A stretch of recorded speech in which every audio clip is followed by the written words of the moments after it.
Want to study in Germany? Then Excella is the best option. Admissions with scholarships available. Call 9881 96666. అకాల వర్షాలతో అన్నదాత కంటతడి పెడుతూ ఉంటే మరో పిడుగులాంటి వార్త ఇప్పుడు రైతులను మరింత భయపెడుతోంది. బంగాళాఖాతంలో తుఫాన్ ఏర్పడింది అంటూ ఐఎండీ ఒక వార్నింగ్ జారీ చేసింది.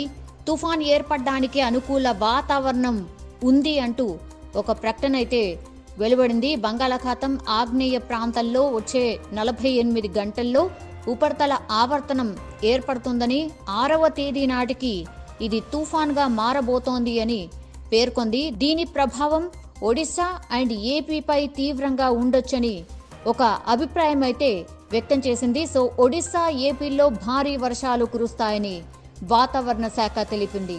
సో తుఫాన్ గనక ఏర్పడితే దానికి మోచాగా పేరు పెట్టబోతున్నారు.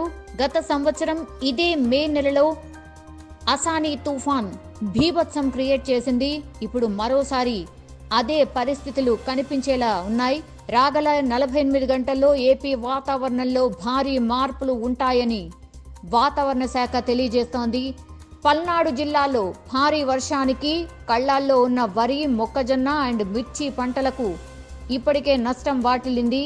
కోతకు సిద్ధంగా ఉన్న వరి, కోసి ఆరబోసిన మొక్కజొన్న, మిర్చి పంటలు తడిసిపోయాయి. పొలాల్లో ఆరబోసిన మిర్చి, మొక్కజొన్న దెబ్బతిన్నాయి. పట్టాలు కప్పినా కూడా భారీ వర్షానికి నీరు నిలిచి పట్టాలలోంచి మిరప అలాగే మొక్కజొన్న తడిసిపోయింది.